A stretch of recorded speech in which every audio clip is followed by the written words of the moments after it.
Good evening, welcome to the overnight edition of From Day One. Richard Hoagland and Art Bell are back for the final portion of the Moon Curiosity. So let's get to them as we rock the overnight in Dominion. An old 1950s sci-fi movie. It lowers Curiosity on nylon ropes to the surface. The computer then senses the lack of weight when the wheels touch the ground. Mm-hmm. The sky crane cuts with squibs the nylon ropes, and the sky crane dashes off into the atmosphere and lands a couple of miles away over the hill. I saw the simulation, and what I'm asking is, how do you know that some little piece of something didn't break off? There'd be no way to not know that. Well, this is not little. This is about the size of a telephone. One of those old-fashioned rotary phones. Right. It looks to me like a pump. It looks like a pump. Now, remember, there's an old engineering axiom, form follows function. If you have to build a device to pump fluids, be it on Mars, on the Moon, on Alpha Centauri, wherever, it's got to kind of look very similar to anything you build on Earth, because it's got to have a way to pump fluids, and fluids have a certain Reynolds number and a certain pressure and a certain flow rate and all that. So a device to pump fluids will kind of look like a device to pump fluids regardless of the culture. Like an old I can't go there with you, Richard. I'm sorry. I see it, and it does look weird, and it was weird, and that's about as far as I can go. Okay. Well, then let's go to the next one. Okay. Number 9. Number 9. Takes me a second. Bear with me. Number 9. Okay. What are we looking at with number 9? After they landed, they spent about 2 months trekking on the wheels east to a place called Glen Elg. And on the way, they took lots and lots and lots of pictures. This was one of the pictures. What is? About 2 months trekking on the wheels east to a place called Glen Elg. And on the way, they took lots and lots and lots of pictures. This was one of the pictures. What is that? Exactly. What is that? It's not a rock. How do we know? Now, that one... It's too damn symmetrical.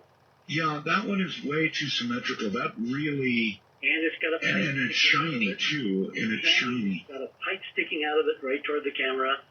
All right, I see it. All right, folks, if you haven't looked at anything else, you need to go to artbell.com. And this is, I'm sorry, what, number 10? 9. Number 9. Number 9. Picture number 9. What in the hell is this? See, it's, you can't ascribe what these things are because it's... I see the pipe, Richard. I see the pipe. Yeah. And it looks like it's old corroded metal. Oxidized. Right. My God, I just made it bigger. What is that? That is not natural. Not a rock. There's no way that's natural. It only takes one white crow. Art, you have just officially confirmed the presence of an ancient technological civilization on Mars. Darn it. Have I really done that? Hundreds.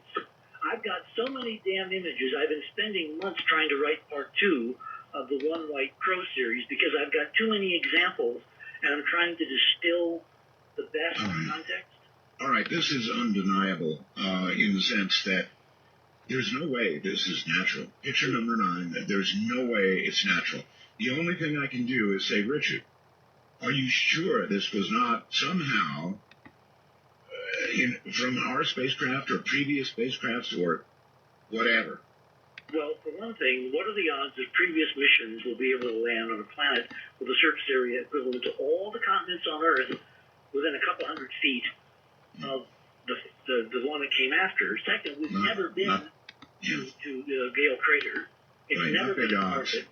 Yeah, this one is suspicious. It's incredibly suspicious. Remember, it only takes one white crow to prove all crows aren't black. Yep. Moving on, let's go to number 10. Boy, I really like number 9, Richard. Do I have to leave? You can look at wow. it. Number 9 is a wow. To me, that's a wow. Maybe some other people looking at it out there will have something else to say, but to me, that is a wow. You don't wow me frequently, but you did with that. All right, here we are at number 10, for the sake of hurrying along here. And we have a... Well, to be neutral, I'm calling it a shattered sphere. It's bluish. It's round. Sure, yes. Yeah. But, But are you sure that these colors we're seeing... Oh, the colors are absolutely accurate. Nope, they're absolutely accurate. You're sure? Unequivocally sure.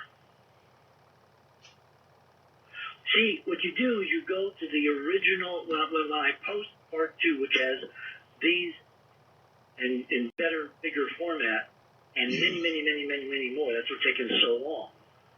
I'm posting links back to the original NASA data archives at JPL. Every frame has a frame number. They've been posting all these images. The inside leakers have been leaking all the good stuff, and they know nothing will happen unless an official at NASA says these are artificial. All right. We live in a Well, this is how good, I know Richard. that we're on the cusp of something huge. It's been This is good. This is good, Richard. Number 9 is better, but this is good. All right, listen. Now, I'm going to instruct them to begin. Go ahead, open up the lines and begin to get some calls for Richard, please. You can start now because we're going to do that shortly, Richard. We've really got to. You got me with number 9, buddy. It only took us 3 hours, 27 minutes, and 10 seconds. Well, you didn't show me number 9 that long ago, so... Yeah. No, look, the way I like to do things is you build slowly. Building a case is like a lawyer. You have to lay foundation.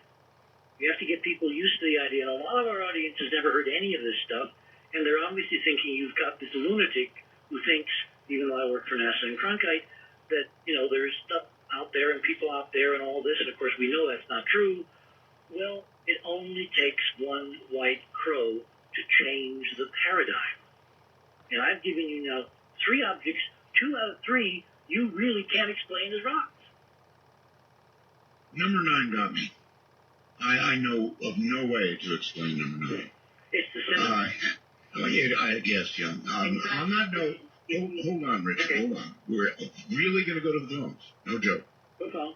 So, our phone number here at Dark Matter is 855-REAL-UFO. It's easy. 1-855-REAL-UFO or 1-855-732-5836.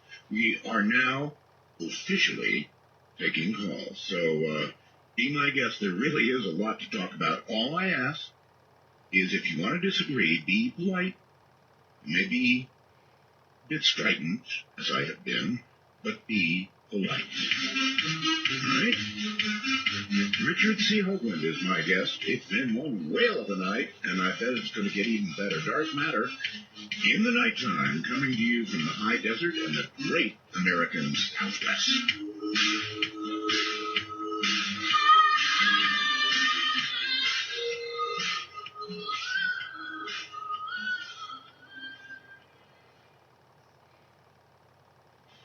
Really love that one. Hi, everybody. That's Ross Mutual, of course. Number 9 chairs it for me. There's no question about that. If you haven't seen it, go to rfl.com. These are the photographs we've been talking about. Number 9 is on Mars. And if number 9 is a rock, then I'll eat my phone. And it's a big phone, too. They call it a grand scream. I wouldn't want to have to eat it. Number 9's a clincher. All right, we're going to begin taking calls. No telling what's ahead, but I hope you'll be civil. I know Richard has a lot of detractors and a lot of supporters, but I want you to be civil. That's very important. And I have to tell you, Art, I have to tell you one thing. Yeah. Robin is not happy with our conversation. She thinks it's for fighting. He says I sound strained and all this, and I said, I'm just passionate, and I love a good argument when the opponent has really good points and questions. Mm-hmm. No, Robin, this is not a fight. This is the way Richard and I interact.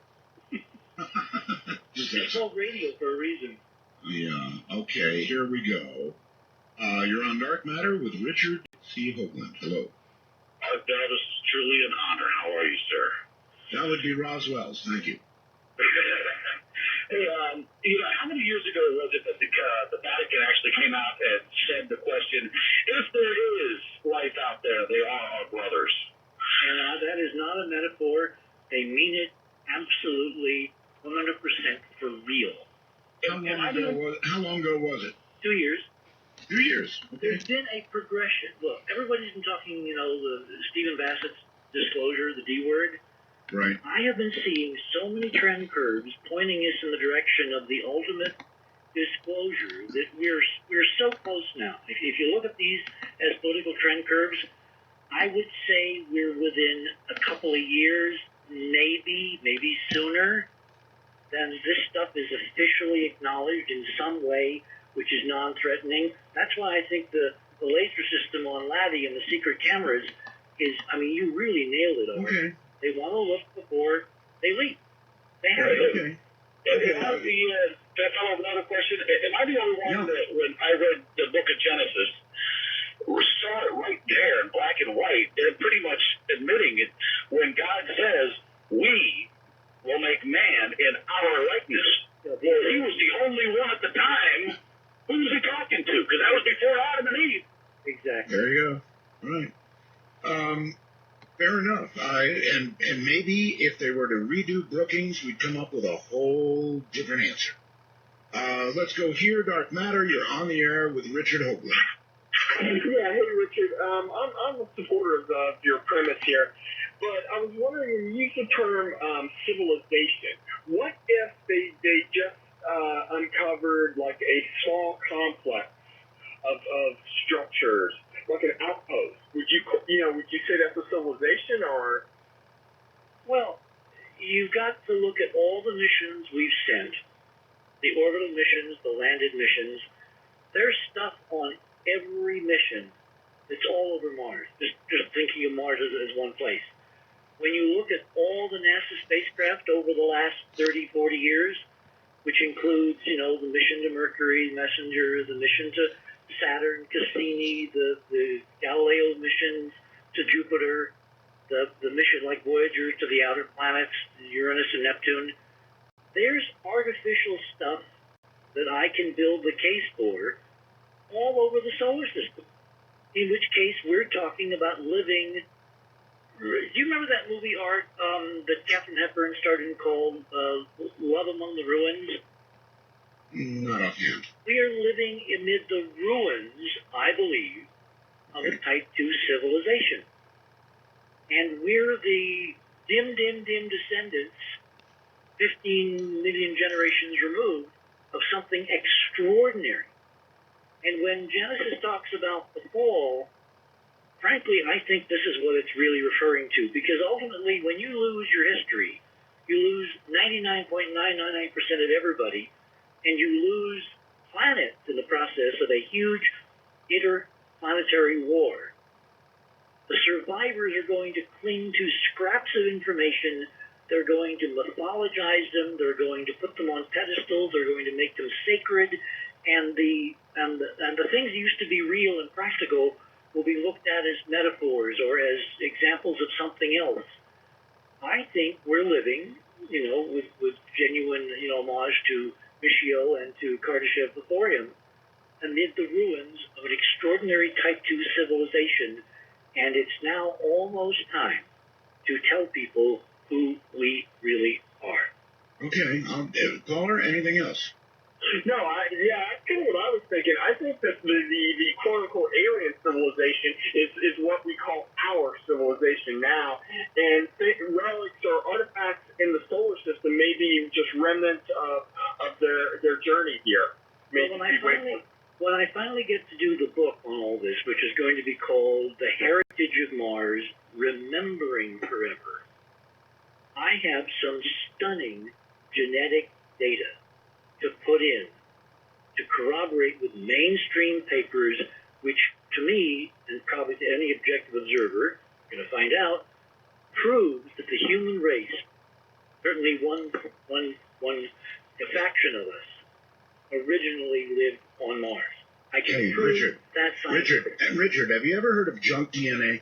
Yeah, of course. What if it's not junk? Exactly.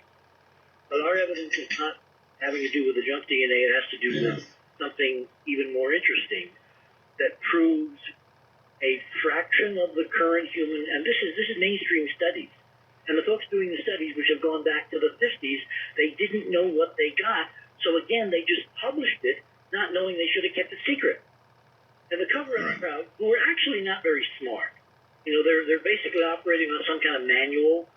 They let lots of stuff through either by design, a long education process that Brookings called for, where you turn up the water slowly on a poor little frog, or it's because they simply don't know what to keep secret because they don't know any more than we do, and they don't know the key things that will allow someone to put the puzzle together and make a big picture.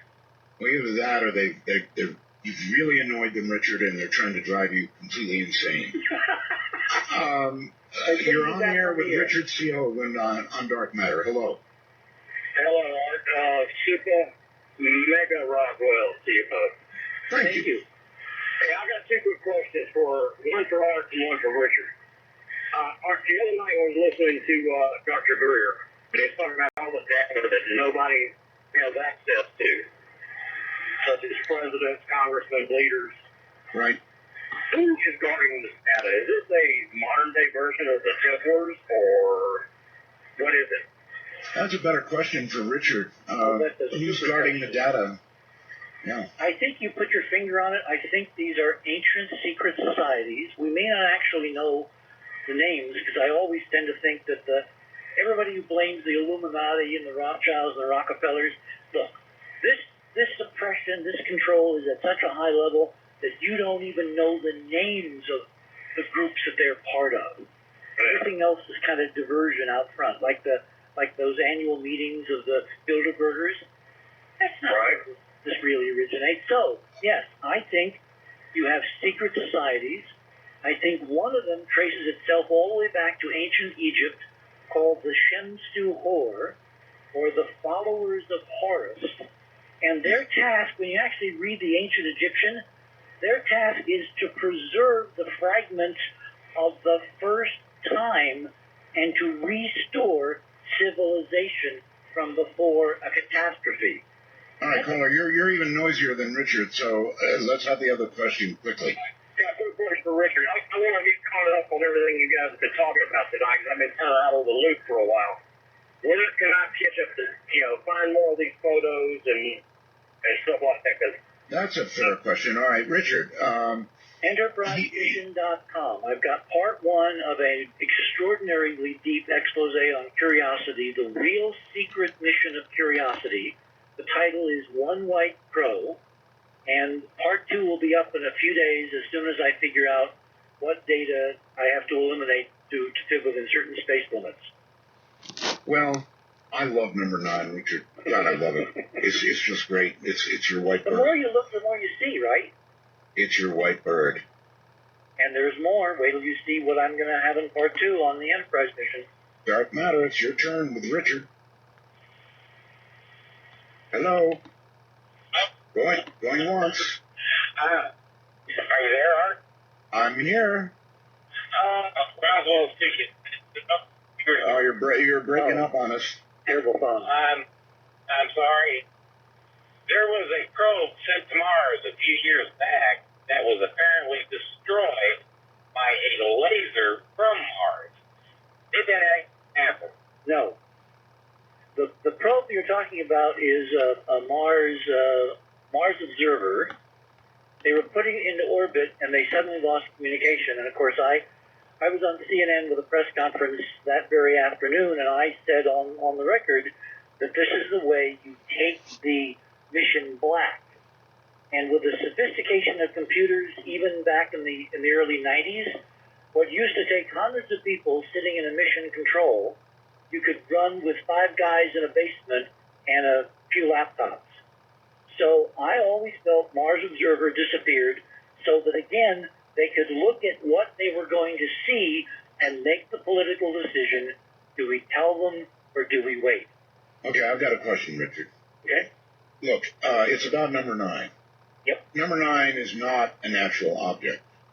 is it possible that number 9 could be something? I mean, the Russians launched a lot of stuff that crashed on Mars, right? No. Well, They had 2 missions that landed. They had 3 missions that disappeared. They had one that landed, and for a few seconds, like maybe 10 seconds after landing, it was transmitting, and then it stopped. And they think that maybe the high winds, took the parachute and turned it over, so it killed it. Right. But you're talking about, my dear friend, you're grasping at straws. There is no way statistically that we could have landed. Plus, those landing coordinates were nowhere near Gale Crater from the trajectory analysis. That is not an answer. I actually have a very good friend who was involved in the early space program from the... I'm grasping at pipes, Richard. Anyway, pipes. My friend Don used to work on all this stuff. He worked at Rocketdyne. He was involved in Mercury and Apollo and Gemini and Shuttle. He actually, with a straight face, said to me, "Oh, this has got to be Russian, the German engineering from when the Germans secretly went to Mars." And I said to him the same thing I'm telling you. No, because statistically there is no possible way that we'd wind up in the same place on a planet with a continental area bigger than the Earth. Well, it's not a natural object, so I've got to grasp at something. And there's more than one. When you see dark matter, you're on the air with Richard Hoagland. Hello? Hello? Yes, hello. Yes. Oh, very nice. Finally, I'm so happy to be on. It's glad to hear you back, Art. Thank you. I guess my question for Richard is, if he could tell us, and Richard, I'm a big fan of yours too, at Mike Bars. I love all your work. What is the Vatican looking at there at that Mount Graham Observatory? And I'll take my question off the air. Thank you very much. That would be your answer, and we'll give it to you all right. Yes, the Vatican has an observatory. They certainly do. A lot of people don't know that. Go ahead, Richard. Well, they have 2. The traditional observatory for the Vatican is at Castel Gandolfo. It's just south of Rome. It's where the Pope spends his kind of summer home. Sure. It's also a full-fledged working professional observatory. And we found out a couple of years ago, through a very strange set of circumstances, when the Vatican officially announced that ETs could be our brothers, which I looked at as part of this slow disclosure process in slow motion. I think that's fair, too.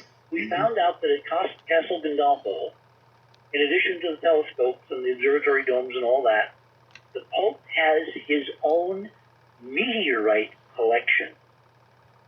Wow. Now, what the hell does the Pope, have a meteorite collection? Unless he knows, because of ancient sacred documents. Remember, there's always been the rumors of what's in the Vatican archives underneath Rome. When the Library of Alexandria burned. You're talking about the current Pope, right? Every Pope. Every Pope? Every Pope. It's part of the church. It's the Pope. It's not any given Pope. It's the papacy has a meteorite collection. And there's a custodian. There's a Jesuit priest who's in charge, who is actually giving press conferences and interviews right after the announcement by the what's his name in London that ETs could be our brothers. When I found out that the papacy has an official meteorite collection, that to me was a ding, ding, ding, ding, ding, because that's part of the trail of evidence. Remember, our model is, a la the late Dr. Tom Van Flandern, which is a shame he's not around so you can talk to him these days about all this. His model was there used to be another planet between Mars, between the Earth and Jupiter, I recall that. of which Mars was a moon, a satellite. Mm-hmm. And it somehow blew up. And the meteorites and all the junk that's coursing around the sun now is basically the shrapnel from that extraordinary seminal event in solar system history. And the Pope has his own collection of those pieces. Just connect the dots. Right. Dark Matter, you're on the air with Richard C. Hoagland. Don't we wish that Malachi Martin was still with us? Oh, yes. Caller, are you there? Yes. Hello, can you hear me? Yes, we hear you. Go ahead. Oh, excellent. Excellent. Hey, it's great to talk to you guys. I just wanted to ask Richard about the Dark Knight satellite. I mean, is that thing real? I can't find any information on it. I mean, what the heck is it? Okay, what he's talking about, Art, is in the 1950s, the government, and NASA didn't exist then, of course, it's before 58, announced, this is before the launch of Sputnik and before the launch of Explorer 1, our own first satellite. Okay. There was some object in polar orbit that they called the Dark Knight. And there were a couple of news stories, including in the Washington Post. I've got the actual stories. And then all references and knowledge disappeared. Now you know as much as I do. Okay, fascinating. That's something to look into, isn't it? Yep. All right. Hi there, Dark Matter. You're on with Richard C. Hoagland. Hello, Art. Hi. Manny Roswell from up in Victoria, British Columbia. My question for your guest, it actually applies to last night's guest as well, but it's this. All the information that he's presenting, has it been offered up for scientific peer review? And if so, where would we be able to read the reports of those reviews? And I'll take my answer off here. Thank you. Okay. Richard, any peer review of number 9? No. Why not? Exactly, why not?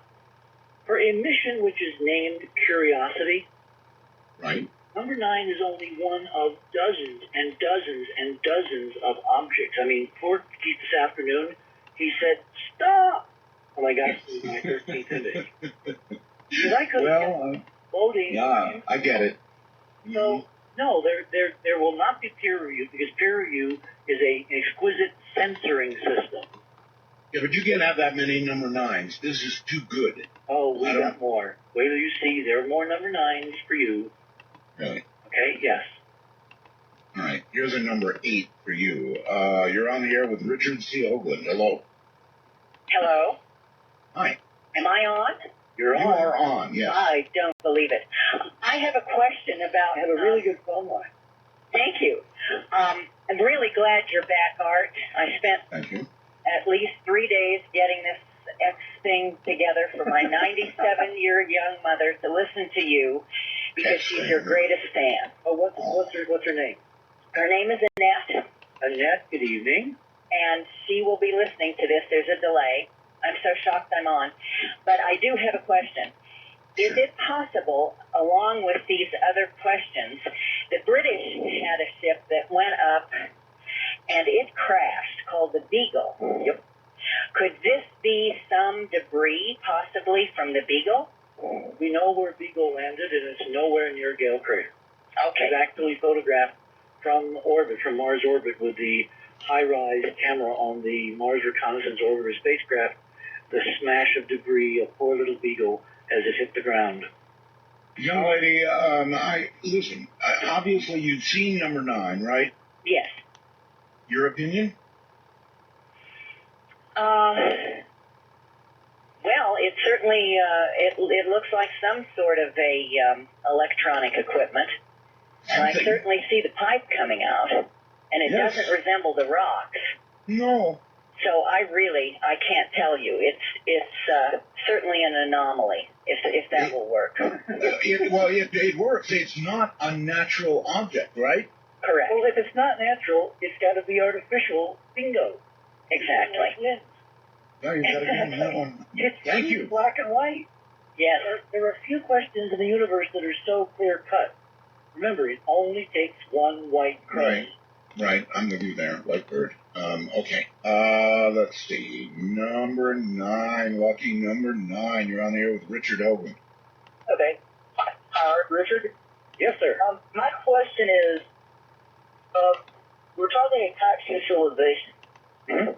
So I'm wondering if these have the ability to terraform and add atmosphere and stuff like that, why would they just put domes on the moon instead of just terraforming the whole thing? Well, if you terraform the moon, if you don't use artificial gravity, the atmosphere will leak away in a relatively short period of time, a few thousand years, I think. It's called the Jeans number, named after a very famous British astronomer back in the 19th century, Sir James Jeans. and you can actually do a calculation based on distance from the sun, meaning temperature, size of the planet, meaning surface gravity. And so if you gave the atmosphere, if you gave the moon an artificial atmosphere, in a couple thousand years between us and the time of Christ, it would leak away. Okay, so why didn't they give it an artificial gravity as well? Because maybe on a scale like that you can't. Maybe you can do it in pockets in local regions, and that's where the domes are. In other words, there's so much about this that we don't know because we don't have the physics. Because the physics we're currently using, and I got a whole bunch of graphs on our site tonight about the physics that we're not going to obviously get to, so I guess we'll have to do that the next time. But I've been able to prove using actual field measurements with our torsion field technology that the kinds of physics that would be used to terraform and modify the solar system is actually measurable with current techniques, and I've been using them for 10 years since the Venus transit back in 2004. That's what those other three diagrams are on the bottom of our image page here. So, yeah, they could have maybe terraformed the moon, but we don't know whether there are limitations to where it's easier and more efficient and has a much longer life to do it in a way that it will last thousands or maybe even millions of years, in which case you build yourself artificial environments. I mean, Okay.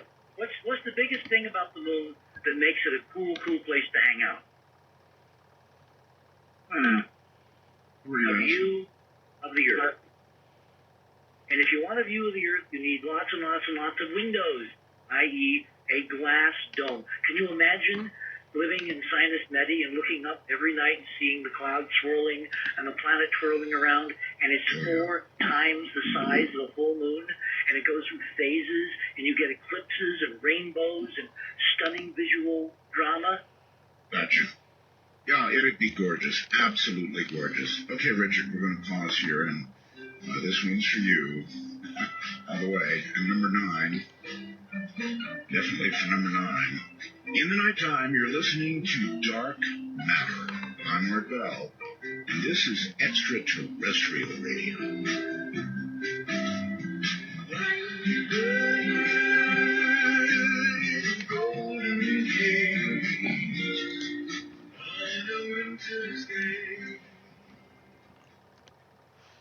And it's pretty darn close to the area of 51, by the way, just over the hill.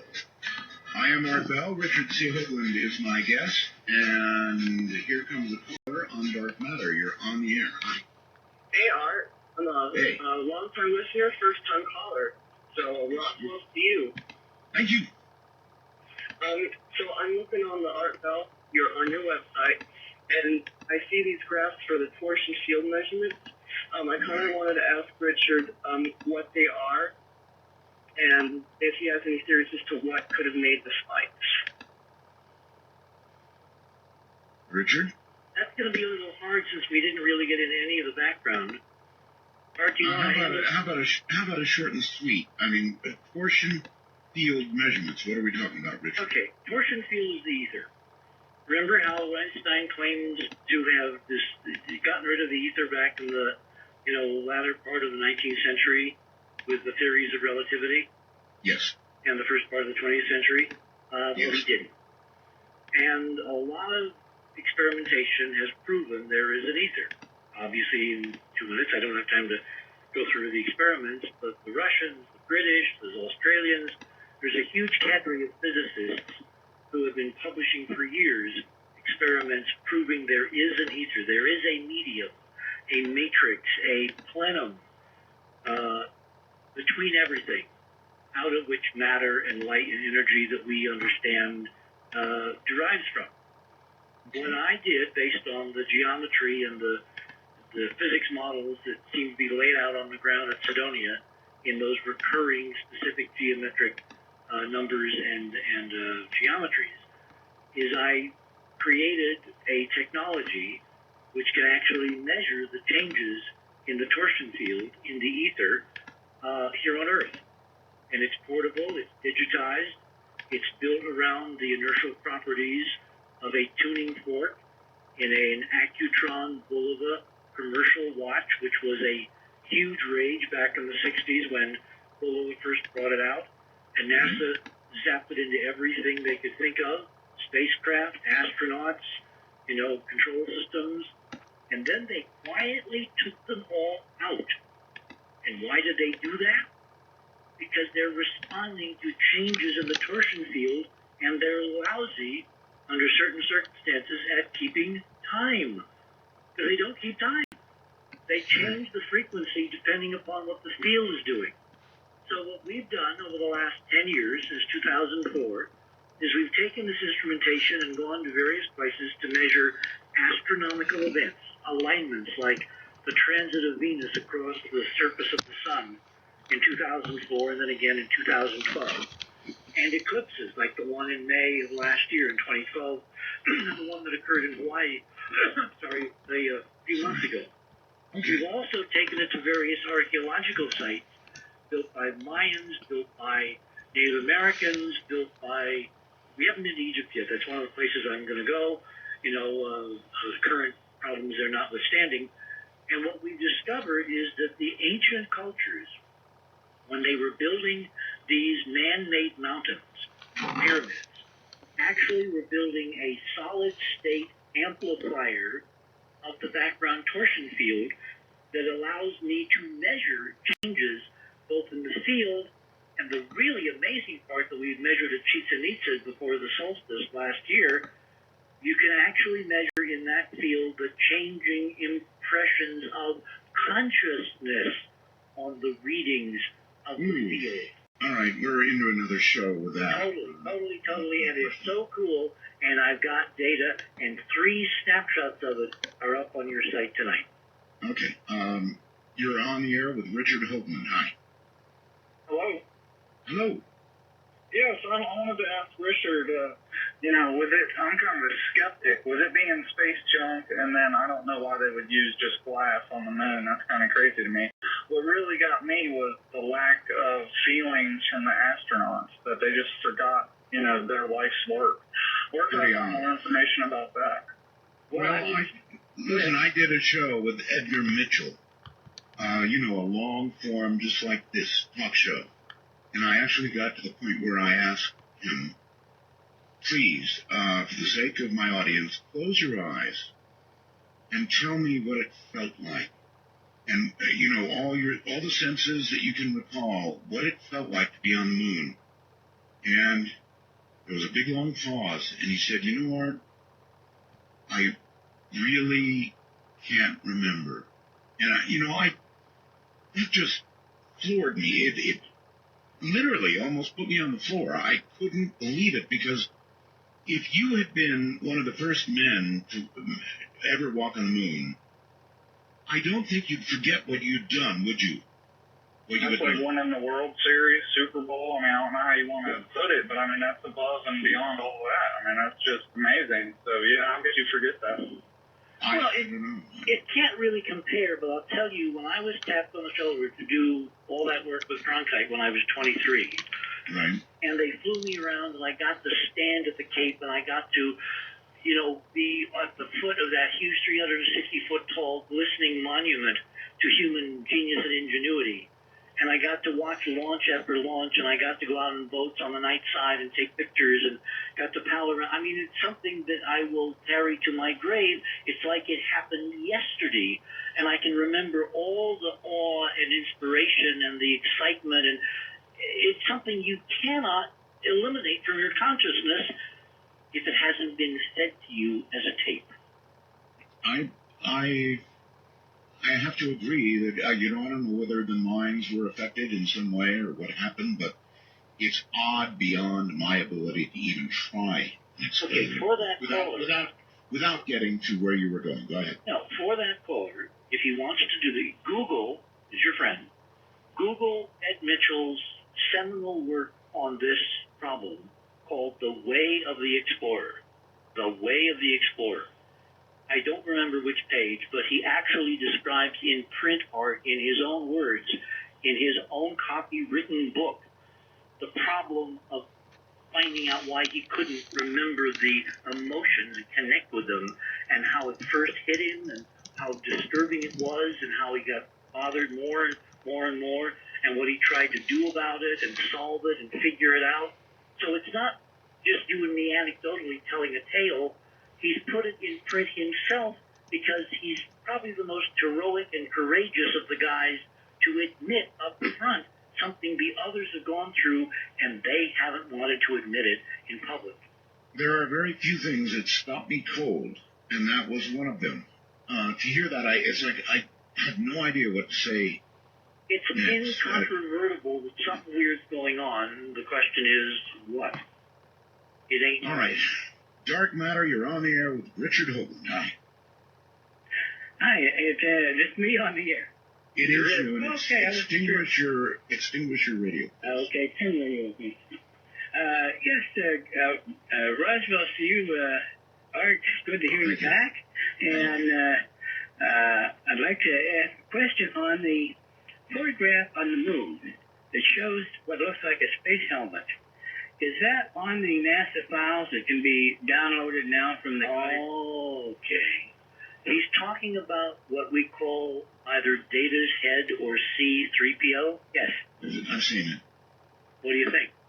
Okay, what I'm wondering is that if it can still be downloaded, is that still on the NASA database? Oh, yeah. They took probably 24 images, and I've got them all. I was able to get... No, he's asking, can he download it directly from NASA? Can I download it now? I'm getting to that, all right? Okay. When I last looked, remember, I don't do this checking every day. Right. Those images are in high resolution on the official NASA website, but you have to have the frame numbers. So in Dark Mission, I published the frame numbers. You then put them in Google. You get the highest resolution version you can from the NASA headquarters website of Shorty Crater. That was the crater in which it was lying. And if they didn't scoop it up and bring it home, it's still there for some future mission, and it is... Richard, you don't have the frame number, do you? Not handy. If we have a break, I can go look. We'll have one more break. I don't know. Okay, well, that's okay. I appreciate that information. And there's one thing sure, that is not artificial, whatever it is. And you mean it is? No, it is artificial. It's not natural. Well, the thing, sir, you want to look for is look at the eyes. Yeah. And their irises, like camera lenses. Well, as long as they don't come along now and say that somebody put that in there as a joke, if they did, that would destroy the validity of every other picture they publish, because then they would never know whether they were legitimate or not. And there's about a dozen different pictures overlapping of the same objects in the bottom of that crater. Well, thank you very much, Richard. I enjoyed talking to you, and we'll talk to you again. Okay. Take care. I'm going to try looking for the frame number while we're talking. Okay, well... So we'll see if we can talk it I don't want to disturb your concentration, Richard. We have callers waiting for you. You're on the air with Richard C. Hoagland on Dark Matter. Hi. Hello? Hi. Is this me on the air? It is you. It is you, yes. Look at my okay. First of all, I'd like to say Roswell. And... You started something, my friend. Yes, and I wanted to say it Roswell quite dramatically in such a way, because it is quite a dramatic thing to have him back. Picture 9, quite interesting. Yes. You're good. I'm glad you said that. Please, your impressions of number 9. Number 9, it kind of looks like a wheel with a pipe sticking out of it. You got it. If you tilt your head to the right and you think of it as an 18-wheeler axle without a tire on it, with a pipe sticking out of it, it's the symmetry. It's the cylindrical flanged symmetry, which is the giveaway. Now, we don't know what it is. I think it looks like a gun turret or something. That's also possible. Remember, we don't know what these things are. We just know it's not a rock. I really think the only thing you can say about it, you could imagine it to be many things. One thing it ain't is natural. Yep. Again, what you said by saying it's not natural, it's artificial. And that means everything I've been saying for 20 years is true. That's what I've said, and this caller agrees, right? Yes, and then when I lay back, kind of look at the picture, it looks like the colors kind of like the rocks take on a different perspective of colors coming out. Well, there's plenty of rocks to look at right there. It's not a rock. There's also some things in the foreground and the background that are not rocks. But Well, that's what I'm saying. It's like when you change the angle, it glares back at a different kind of color. Because I can look at this thing from any angle. I can put my head upside down. It's still not natural. no. Oh, yeah. Okay. All right. Thank you very much, caller. And Okay, I've got the frame number for Data's Head. okay, I've got a caller on the line. So, caller, hold on 1 second. The frame number, please. AS17 137 21001 HR. HR stands for high res. Type it into Google. Find the Wait server. a minute. Is that? Let me check the number with you. AS 17-137 21001. Yep, HR. Okay. And that will take you to Shorty Crater, one of the images, and in the bottom is Data's Head. All right. Caller, you're on the air with Richard Hoagland. Hi. Yay, it's my two favorite people. My name is Mars. As a youth, I carried that around forever. It's my favorite thing in the world. By now. Yeah, it was pretty ratty by the time I was finished with it. I like the Roswell thing, Art, but there's one other reading that could be a little more functional that I'd like to suggest if Roswell gets old, and that's turn off your radio. It's my favorite thing you say. It's constant. We can turn it into a greeting rather than a roadblock. Anyway. Well, sorry. Roswell's pretty good. Yeah, it is pretty good. But my question for Richard was the first plethora of probes they sent to Mars, I guess they didn't sterilize them. The Russians didn't. Hang on, the Russians didn't. We did. What kind of problems does that cause in the long run? I mean, unless they find a biped or a motorcycle, I mean, they're probably going to go with that, we found fossilized microbial life.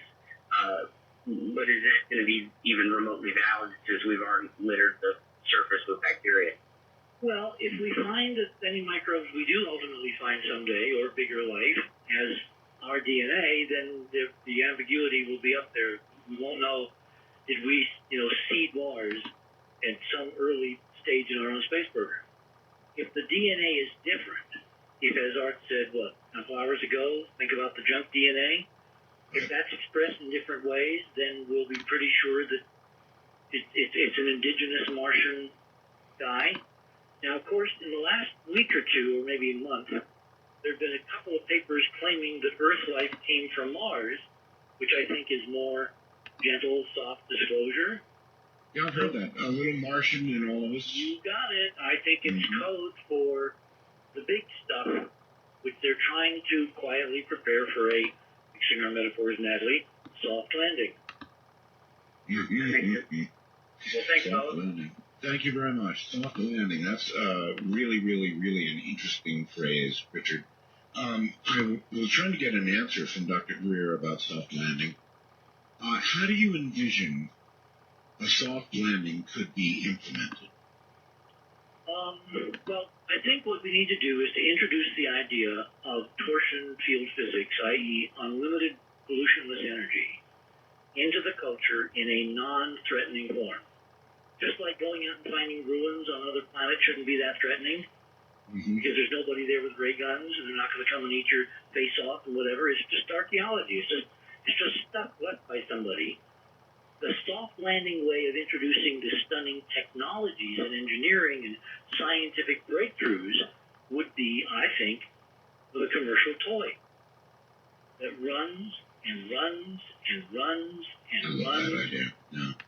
And I found literally a few hours ago in one of my favorite magazines, which is Infinite Energy, which used to be edited by my late dear friend Gene Maloff before he was viciously murdered in Washington for discussing this stuff at a level where people would take it seriously. I found an example of exactly that kind of infinite energy, torsion field fuel, electrical device, a little torsion pendulum which has been running in a Bucharest, Hungary museum for the last several years with no power source. Wow. And I've got to go look. I've got to call the guy up. I've got to connect him with Paul, and maybe you'll talk to him. He writes really good English, but he has photographs in the magazine, this month's issue, of this device that was built in the 40s, and it's been running in this museum since the 1940s. All right, another show. You're on the air with Richard C. Hoagland, Dark Matter. Hi. Hi, Art. Hey, it's great to have you back on the air, man. Hey, I'm just a little bit skeptical, Richard. I don't doubt that, when millions of years ago maybe that Mars had atmosphere and possibly even advanced life. But when I think about just the simple things here in archaeology and on Earth, and how things deteriorate over the years and things like that, that any kind of Martian man-made object could have survived since its atmosphere has deteriorated. All of that, that's an exquisite question. So let me give you hopefully an exquisite answer. Okay. The current Curiosity mission has a very complicated gadget inside called the SAM instrument, which stands for Sampling Atmosphere on Mars. They have been running atmospheric tests. In fact, the story came out today, no methane, which I find very suspicious since there's been Earth-based astronomers who found copious methane, like Mama, out of Goddard a few years ago. Anyway, what they've been running is a profile of all the constituents in the current atmosphere, which include things like CO2, nitrogen, oxygen, carbon monoxide. The oxygen is like down at the 0.01 level or something. It's really, really a tiny, tiny percentage. If you bury metallic things, like made of steel or iron or aluminum or whatever, magnesium, under sand, under dust on Mars, it is basically the same as having the stuff on the floor of the Atlantic from the Titanic, which did not corrode in almost 100 years, because there's no oxygen 2 miles down under the North Atlantic because of the pressure. And there's no oxygen on Mars, even a few inches under those sands and dust. So without oxygen, you don't have corrosion and rust. If it's protected under dust, it's like the Sphinx, which spends most of its life buried up to its neck in sand. You don't get wind-blown abrasion and erosion and sandstorm problems of basically cutting away material. So you could have on Mars stuff, artifacts, that would be in almost pristine condition even after millions of years, because with an atmosphere that's mostly CO2, if you know anything about basic chemistry or fluid physics, if you have an atmosphere with heavy molecules, then you put light molecules in amongst the heavy ones, the light stuff floats on top, which means the heavy atmosphere of Mars, CO2, forces the oxygen to rise so it doesn't even touch the ground. It's thousands and tens of thousands of feet higher than the surface of Mars for most of Mars' current history, meaning stuff will be preserved almost in pristine condition. All right, Richard, sit tight. We've got a short break ahead. You're listening to Dark Matter, and I must say, number 9. If you see any photograph on my website, darkbell.com, this picture, number 9, my goodness, it's just about got me. I'll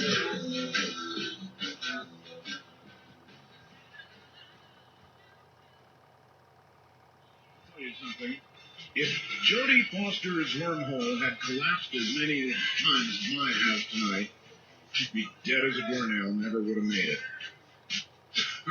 Thank you all for the messages, but we're sort of overdoing it. We're going to have to figure out a way to prop up Google or something. I don't know. Crazy. Anyway, Richard C. Hoagland is my guest, and there's not a lot of time left. So let's go here and say, Dark Matter, you're on. Hey, Art. Richard, yes. I'm looking at our page of people looking up the images. Yes. We have 17,923 views so far. Oh, my. Now, I've got... Hold on. We've got a caller, Richard. Okay. Caller? Thanks, sir. Thanks, sir, very much. Richard, it's a pleasure. In addition to wondering, as I know Art must be, if we're ever going to find out actually where cats come from, my question for you, Richard, I was listening to the Stephen Greer interview the other night, and this has been bugging me, and you're the perfect guy to run it by. Thinking back to the comments you had briefly earlier about the book of Genesis, what if, this is just my hypothesis, what if the information manipulators, can't call them truth manipulators because the truth can't be manipulated, but the information manipulators, what if what they are afraid of is that the public finds out what they already know, which it might be or is that the Bible, our understanding of religion, is true. Not that the truth flies in the face of religion, but our understanding of religion is actually true. And maybe that there's a judgment coming. I mean, Jesus, everybody pretty much accepts that Jesus said, you're going to do great things like I did, and you're going to do even bigger things than I did. I'm just wondering. That's a very interesting perspective. It is. Yeah, that would shatter people. You know, when I had a cat, that was so sick, Richard, I took it to the vet, and the vet was, doing things over, it took 2 or 3 months to heal this cat. And her comment to me was that cats have a physiology that is so different than anything else on the planet that they might as well be from another world. And I'll leave it at that. You wanted to say something? We're getting short on time. Let me say 2 things. One is, do you know that cats are the closest non-primate relatives genetically to humans?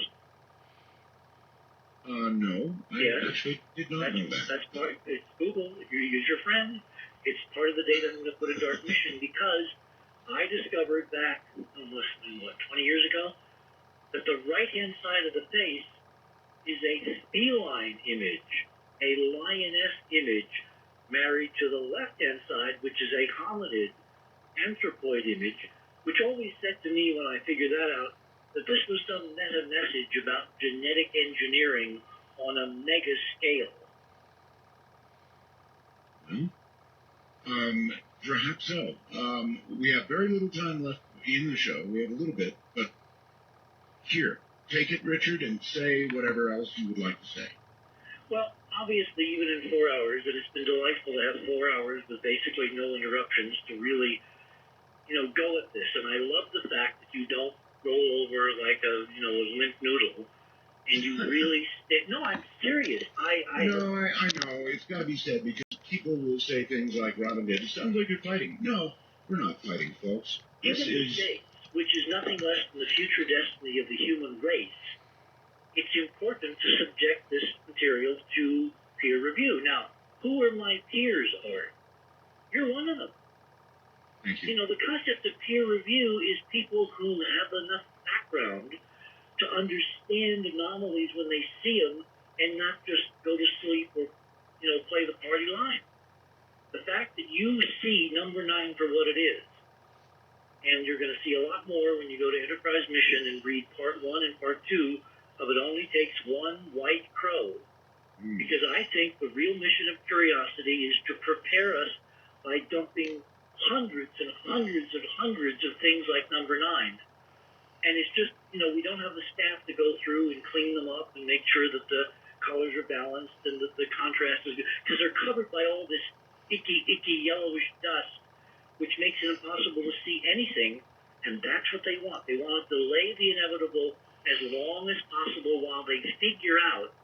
And I think what ultimately is the political agenda here is that when ultimately someone says, yes, there was stuff on Mars, NASA can point back to the Curiosity mission and say, well, we published it all along just like we said we would, not hiding anything. If you're too damn dumb to notice it, it's not our fault. It's called plausible deniability. It's a whole game in Washington. I wonder if that's what ultimately they will say. Well, we had it up there. You could have seen it any old time. I'll make you a bet. Well, you're not doing a show here, buddy. It's been a blast, Richard, and we'll do it again. So you have a great night, and what a great discussion. Thank you, Art. Good night. And good night. pleasure. It's been a great first week. Thanks to all of you, and we're leaving the lines full and blazing. So, from the high desert and the great American Southwest, I'm Mark Bell. Good night. And on you. That was Richard Hoagland and the immortal Art Bell. Curiosity and moon potential from the Dell. I'm going to try real quickly before we go to pull up that particular frame, just because I do want to see what that frame is before we go. I may have to resize the window to fit, but we'll see here in just a second. Alright, frame number, copy it, NASA.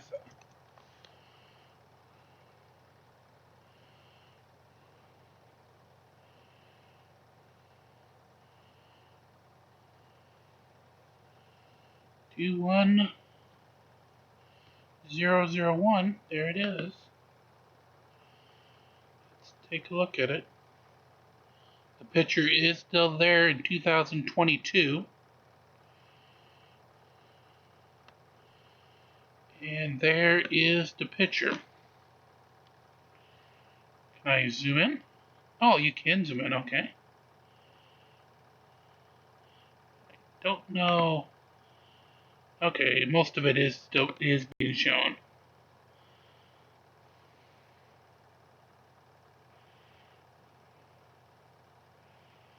Craters.